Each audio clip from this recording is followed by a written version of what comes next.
Leaders are not meant to be right. That's not our job. Our job isn't to be right. Our job is to help other people succeed. You know, being the CEO, if you were to do it, that it's not about fame and glory. It's mostly about pain and suffering. I'm quite famed for saying, I don't fire anybody. If we let go of people that we rank to the bottom 5% rule, but that's complete nonsense. I attribute to me growing up. It wasn't an easy journey. We went to America. My parents wanted us to pursue the American dream. They didn't have very much. They were quite modest, and moving to the United States was quite difficult for us in 1973. But somehow we made our way through it, and I think the life of struggle, endeavor, nothing for granted, having to earn everything, that I think was good CEO training. And to be CEO is a lifetime of sacrifice. And most people think that it's about leading and being in command and being on top, and none of that is true. You're in service of the company. You're creating conditions for other people to do their life's work. You're inspiring through example. Most of the examples are making difficult decisions during very difficult times. It's mostly about sacrifice. It's about strategy, and strategy, as you know, is not just about choosing what to do. It's about choosing what not to do, which is sacrifice. And the determination, the conviction, the pain and suffering that goes along with overcoming obstacles, that's all sacrifice. It's being the CEO, I'm not trying to talk anybody out of the profession. If you were to do it, it is the greatest honor, but you have to realize that it's not about fame and glory. It's mostly about pain and suffering. The singular best piece of advice for entrepreneurs is to have this childlike view of the future, which is optimistic. You're curious, and you ask yourself, how hard could it be? And don't let anybody tell you that, in fact, it's really hard. You're going to find out for yourself that, in fact, it's really hard. But you have plenty of time to do that. You have plenty of time to do that. And so people have asked me, would I start the company again if I knew everything today back then? The answer, of course not. It's too scary, it's too painful, too much sacrifice. How could you take all of the feelings and everything that I've learned, all bottled up at this moment, transport it back into a 29-year-old body and go, hey, with that, get at it?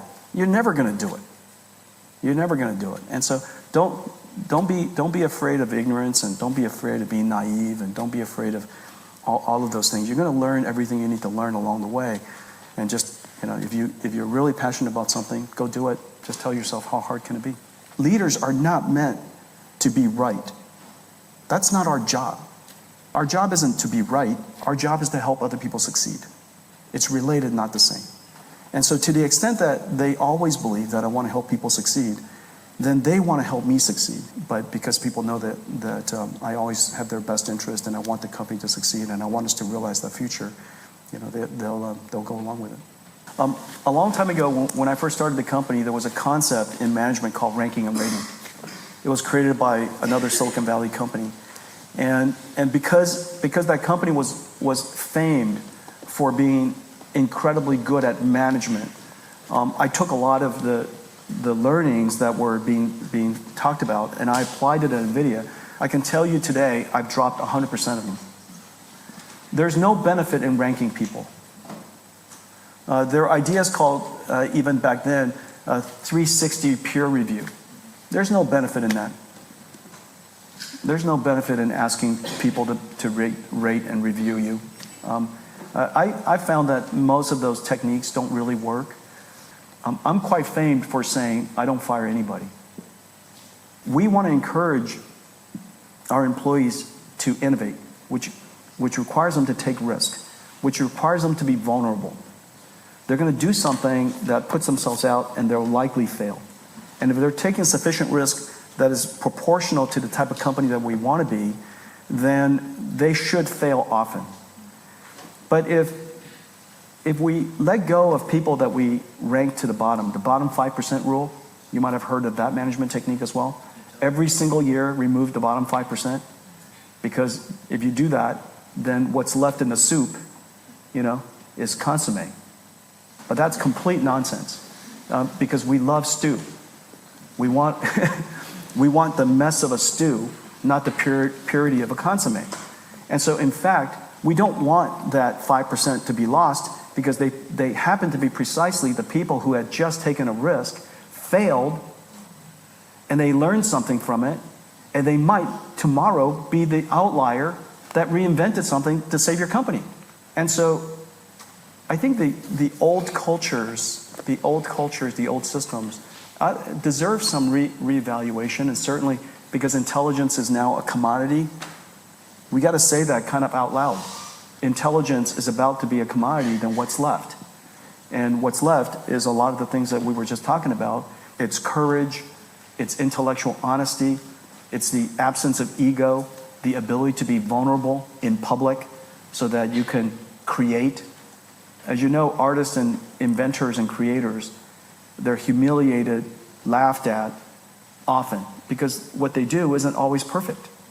And so you need to have that humility, the vulnerability, and yet the courage to put yourself out there and be laughed at.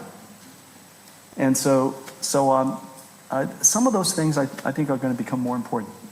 I say to this day, we believe what we believe. And so we reason about our perspective of the future, and you reason about it from first principles that you learn through education and fundamental first principles. Once you do that, and you come to the conclusion that all of the environmental conditions causes you to believe in what you believe, then at that point, you believe what you believe. And so you manifest your belief as deeply as you can. And after that, you're kind of hard to dissuade. Now, of course, every single day, I gut check all of the assumptions that I made. All the assumptions that I used to reason about the strategy, I'm constantly reevaluating. If any of that changes, if any of the assumptions or any of the principles that I used were flawed, I'm quick to adapt. So I'm constantly learning through failure, and I'm quick to adapt. Oftentimes, I think people have a hard time pivoting because they feel that their ego is somehow tied to some decision they have made or something that they said. And that's really hard for CEOs. I've earned the right to change my mind. And as soon as something is wrong, and the way we describe it is we have a phrase in the company, and I remind ourselves of that all the time. We have to be intellectually honest. And by adapting, you get to stay in the game.